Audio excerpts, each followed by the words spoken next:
మన గడ్డ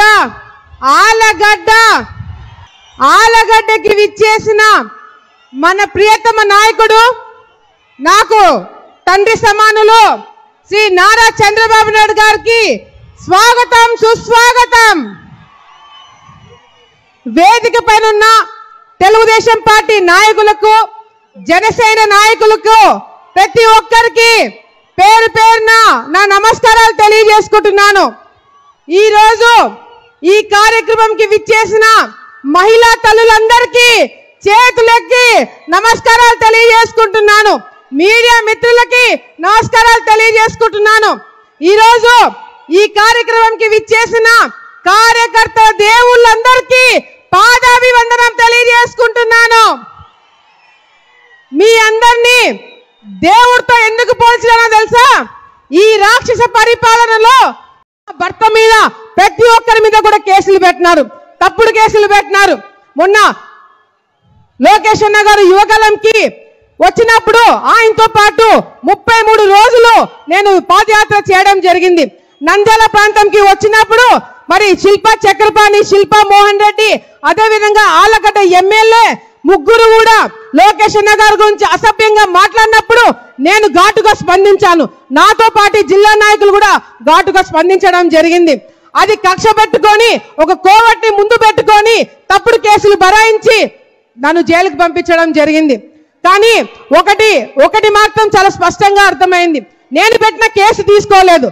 నా మీద పెట్టిన కేసు మాత్రం 5 గంటలలో పోలీసులు దొంగలే ఆశ్చర్యపోయేలాగా గోడలు దూకి నా ఇంట్లోకి వచ్చి నా కొడుకుకి సంవత్సరంన్నర, నా కొడుకు ముందర నన్ను, నా భర్తని కూడా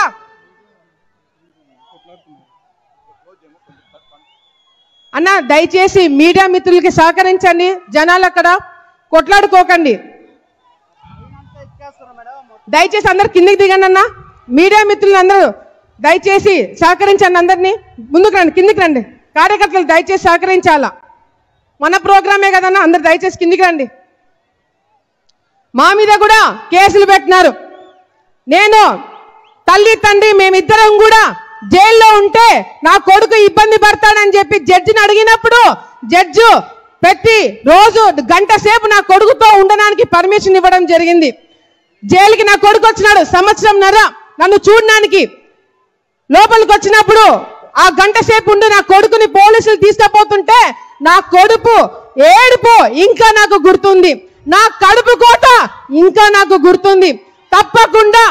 తప్పకుండా కార్యకర్తల మీద, మా మీద కేసులు పెట్టే వాళ్ళని ఎవరు కూడా వదిలిపెట్టే ప్రసక్తి లేదని లోకేష్ అన్న గారు భరోసా ఇవ్వడం జరిగింది. ఇదంతా ఒక ఎత్తు అయితే చంద్రబాబు నాయుడు గారి మీద అక్రమంగా కేసులు పెట్టి ఆయన అరెస్ట్ చేసేంత ధైర్యం చేశారని ఎవరు కూడా ఊహించలేదు. ఏ నంద్యాల జిల్లాలో అయితే చంద్రబాబు నాయుడు గారి మీద అక్రమంగా కేసులు పెట్టి మీరు అరెస్ట్ చేశారో అదే నంద్యాల జిల్లా నుంచి మీ పతనం మొదలవుతుందని చెప్పి కూడా ఈ సందర్భంగా కార్యకర్తలు అందరి తరపు నుంచి చంద్రబాబు నాయుడు గారికి నేను మాటిస్తున్నాము. అంతేకాదు ఈరోజు రాష్ట్రం మొత్తంలో ఒక పక్కన అరాచకాలు జరుగుతుంటే ముఖ్యంగా ఆలగడ్డలో మాత్రము వింతలు విడ్డూరాలు జరుగుతున్నాయి. మొగుడు పిల్లల పంచాయతీకి కమిషన్ తీసుకుంటున్నారు. రైతులు బోర్ అడిగితే కమిషన్ తీసుకుంటున్నారు. భూమి సమస్యలు ఉన్నాయని చెప్తే ఆ భూమి లాక్కుంటున్నారు ఎమ్మెల్యే వాళ్ళ కుటుంబ సభ్యులు.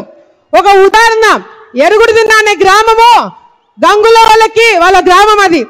నేను మొన్న ఇంటింటికి వెళ్ళినప్పుడు చండలూరు, మండలూరు, మార్చినేనిపల్లె గ్రామం నుంచి వచ్చిన రైతులు మాకు నీళ్లు కిందికి వదలట్లేదు, ఎరుగుడుదిన్న వాళ్ళు మాకు సహాయం చేయండి అని చెప్పి అడిగినప్పుడు, అందరికీ నీళ్ళు వచ్చినప్పుడు మీ 3 గ్రామాలకు ఎందుకు నీళ్లు రావట్లేదని అడిగినప్పుడు వాళ్ళు చెప్పిన సమాధానం వింటే చాలా బాధగా అనిపించింది. ఎమ్మెల్యే వాళ్ళ అమ్మ ఎరుగుతున్న గ్రామంలో నీళ్లు ఆపేసి ఆ నీళ్లు చెరువులు నింపి దాంట్లో చేపలు పడుతున్నారంట. ఎమ్మెల్యే వాళ్ళ అమ్మ చేపలు పడుతుందంట. నీళ్లు వెళ్ళి అడిగిన రైతులు మాకు నీళ్లు కావాలంటే మీ 3 గ్రామాలు చందాలు వేసుకొని రైతులు డబ్బులు ఇవ్వండి, అప్పుడు కేసీ కెనాల్ నీళ్లు, తెలుగంగా నీళ్లు వదులుతామని చెప్పినారంటే ఎంత సిగ్గుచాటని చెప్పి కూడా సందర్భంగా తెలియజేసుకుంటున్నాం. సార్ ఇక్కడే శిల్పా వెంచర్ వేసినారు.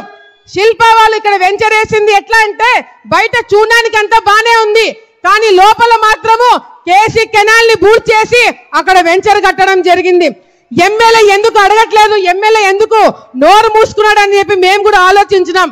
తర్వాత అర్థమైంది ఏంటంటే శిల్ప వాళ్ళు ఇక్కడ స్థానికంగా ఉన్న ఎమ్మెల్యేకి కమిషన్లు అంటించినారు. అందుకే ఎమ్మెల్యే కూడా నోరు మూసుకొని కేసీ కెనాల్ బూడ్చినా కూడా ఏమి మాట్లాడలేకపోయినారు. ఇట్లా ఆళ్లగడ్డ ప్రాంతంలో ఎప్పుడు లేని నీచ సంస్కృతిని వీళ్ళు తీసుకురావడం జరిగింది. అంతేకాదు సార్, ఈరోజు మనం అధికారంలో ఉన్నప్పుడు ఈ ప్రాంతంకి 2 సంవత్సరాలు నాకు సేవ చేయడానికి అవకాశం వచ్చినప్పుడు అన్ని విధాలుగా కూడా రైతులకు కావచ్చు, మహిళలకు కావచ్చు, యువతకు కావచ్చు అందుబాటులో ఉండే అన్ని కార్యక్రమాలు చేయడం జరిగింది. సమయం తక్కువ ఉంది కాబట్టి రేపొద్దున మనం మళ్ళీ గెలిచిన తర్వాత మీరు ముఖ్యమంత్రి అయిన తర్వాత తప్పకుండా ఆళ్లగడ్డలో కావాల్సినవి ఎట్లాగో రోడ్లు, ఇల్లు ఇవన్నీ కూడా మేము తెప్పించుకుంటాము మిమ్మల్ని అడిగి. కానీ ముఖ్యంగా ఈ ప్రాంతం రైతులు, తెలుగంగ రైతులు, కేసీ కెనాల్ రైతులు ఎన్నో ఇబ్బందులు పడుతున్నారు. అలగనూరు ప్రాజెక్టు తప్పకుండా పూర్తి చేసి కేసీ కెనాల్ రైతులను ఆదుకోవాలని చెప్పి కూడా ఈ సందర్భంగా కాబోయే ముఖ్యమంత్రి గారికి తెలియజేసుకుంటున్నాము. తెలుగంగ రైతులు పంట కాలువ లేక చాలా ఇబ్బందులు పడుతున్నారు. ఆ పంట కాలువలు కూడా తప్పకుండా ఏర్పాటు చేయాలని చెప్పి కూడా రేపు పొద్దున మనం అధికారంలోకి వచ్చిన తర్వాత ఏర్పాటు చేస్తారని చెప్పి మాకందరూ కూడా నమ్మకం ఉంది. ఈరోజు ఈ సభకి విచ్చేసిన ప్రతి ఒక్కరికి పేరు పేరున నేను ధన్యవాదాలు తెలియజేసుకుంటున్నాను. ముఖ్యంగా ఈ వేదికని ఏర్పాటు చేసిన టీం కావచ్చు, అదేవిధంగా వాలంటీర్లు కావచ్చు, అబ్జర్వర్లు కావచ్చు, ఈ వేదిక పైన జిల్లా నాయకులు కావచ్చు, జన సైనికులు కావచ్చు, అంతేకాకుండా అంగన్వాడీ వాళ్ళు చాలా రోజుల నుంచి ఇబ్బందులు పడుతున్నారు. తప్పకుండా చంద్రబాబు నాయుడు గారు మాట్లాడుతున్నప్పుడు మీకు భరోసా ఇస్తారని చెప్పి కూడా తెలియజేసుకుంటూ ఈ సభకి విచ్చేసిన ప్రతి ఒక్క కార్యకర్తకి పేరు పేరున నేను ధన్యవాదాలు తెలియజేసుకుంటూ ముఖ్యంగా లోకేష్ అన్న గారికి కూడా నేను ధన్యవాదాలు తెలియజేసుకోవాలా. ఈరోజు తల్లిదండ్రులు ఇద్దరు చనిపోయినా కూడా నన్ను ఒక అన్నగలాగా కాపాడుకుంటూ వచ్చి ఎవరు ఏం చెప్పినా ఏం చేసినా నాకు అండగా ఉన్నందుకు లోకేష్ అన్న గారికి వచ్చే జన్మలో కూడా నేను రుణపడి ఉంటానని చెప్పి మరొకసారి తెలియజేసుకుంటూ ముఖ్యంగా నాకు ఈ సభను ఏర్పాటు చేయడానికి ముఖ్యంగా నాకు హెల్ప్ చేసిన నా తమ్ముడు జగత్ విఖ్యాత్ రెడ్డికి, నా భర్త భార్గవరామ్ నాయుడు గారికి ప్రత్యేకమైన ధన్యవాదాలు తెలియజేసుకుంటూ మన ఎమ్మెల్సీ భూమిరెడ్డి గారికి, ప్రభాకర్ చౌదరి గారికి ధన్యవాదాలు తెలియజేసుకుంటున్నాను. ఇక్కడ మొదటిసారి నేను సభ చేస్తున్నాను. ఏదైనా చిన్న చిన్న పొరపాట్లు జరిగింటే మీ బిడ్డగా అనుకొని క్షమించాలని చెప్పి మరొకసారి తెలియజేసుకుంటూ ఇక్కడికి విచ్చేసిన ప్రతి ఒక్కరు కూడా మరొకసారి ధన్యవాదాలు తెలియజేసుకుంటూ సెలవు తీసుకుంటున్నాను. జై చంద్రబాబు నాయుడు, జై చంద్రబాబు నాయుడు, జై లోకేష్ అన్న, జై లోకేష్ అన్న, జై జన్మభూమి, జై హింద్.